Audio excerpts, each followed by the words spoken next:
What if Earth switched places with Mars? This question comes from one of our listeners. What if Earth and Mars suddenly swapped orbits?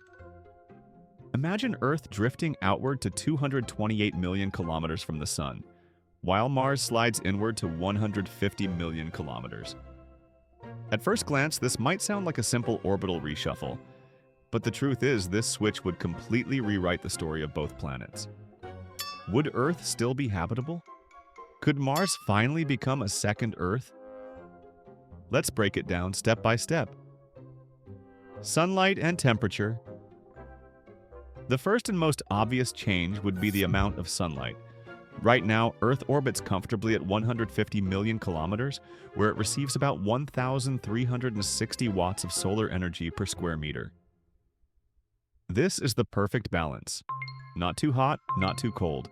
The reason liquid water can dominate our planet's surface. But at Mars's orbit, 228 million kilometers away, that number drops to just 590 watts per square meter. That's less than half the energy we get today. With sunlight so drastically reduced, Earth would no longer be a warm, blue oasis. Instead, the global average temperature would crash by more than 30 degrees Celsius. This change is enough to freeze most of the oceans solid. Even temperate regions like the Mediterranean or the tropics would rapidly cool. Snow would fall not just in winter, but all year round. Cities along the equator, which today swelter under intense heat, would be buried under ice. Earth would quickly stop resembling the home we know, and instead begin to look eerily like Mars. Ice feedback and atmosphere loss. Now comes the cruel domino effect.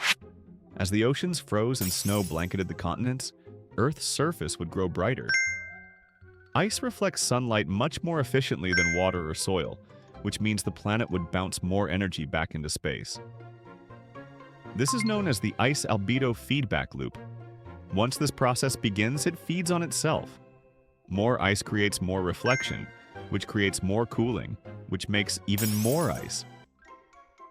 Within centuries, Earth would be locked into a snowball Earth state, with oceans sealed under kilometers of frozen water. Only in isolated places, deep below the ice sheets around volcanic vents or geothermal hotspots, would liquid water persist.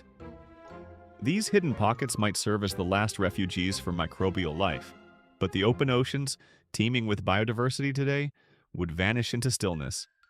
But the damage wouldn't stop with the water. Earth's atmosphere would also begin to fail.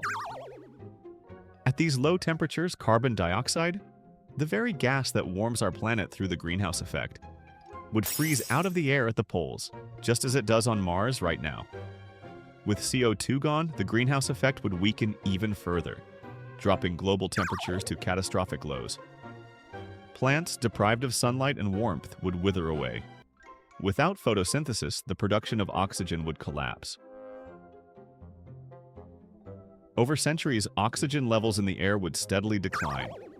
What remained would be a thin, nitrogen-heavy atmosphere, technically breathable for a while, but deadly without plant life to keep replenishing it.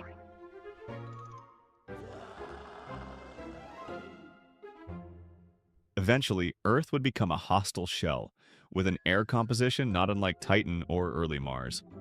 Human survival. How would humanity cope with this frozen apocalypse? The short answer, not well. The first wave of disaster would hit agriculture.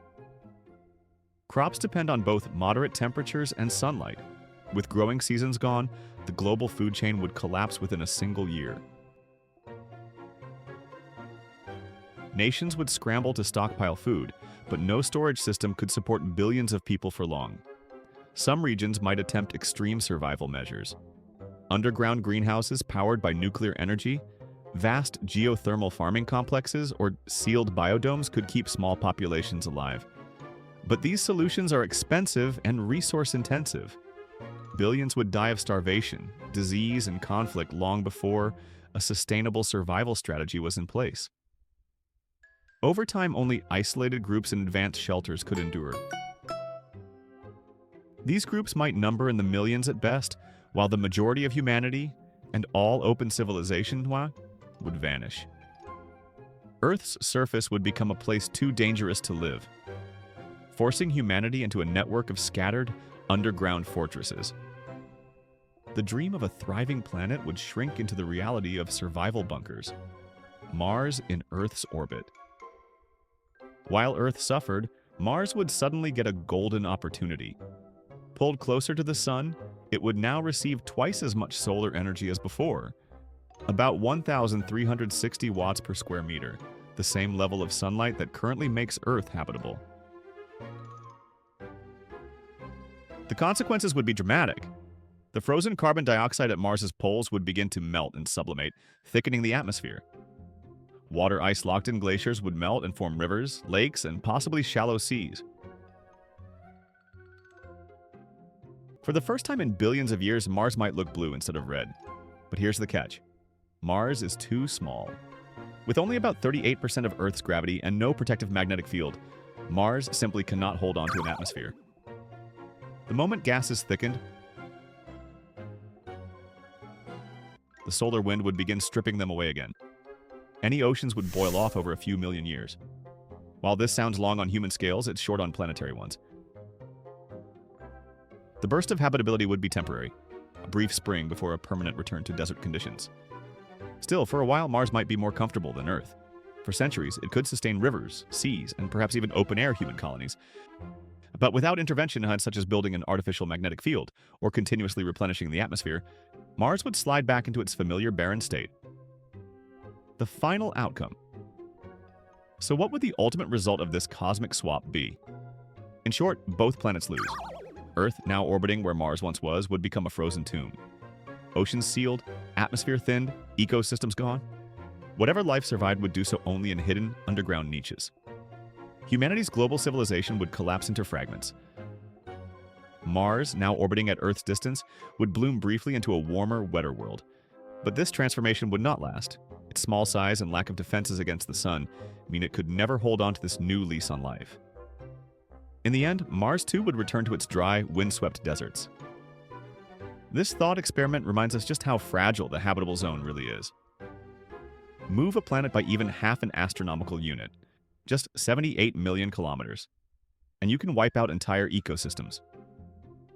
Earth is not only special because of its distance from the sun, but also because of its unique combination of air pressure, gravity, oceans, and a magnetic shield. Mars lacks these, and Earth cannot survive without them. Switching their places would not create two habitable worlds. It would destroy one and disappoint the other. But the question is, what do you think about the plan of making the Mars habitable?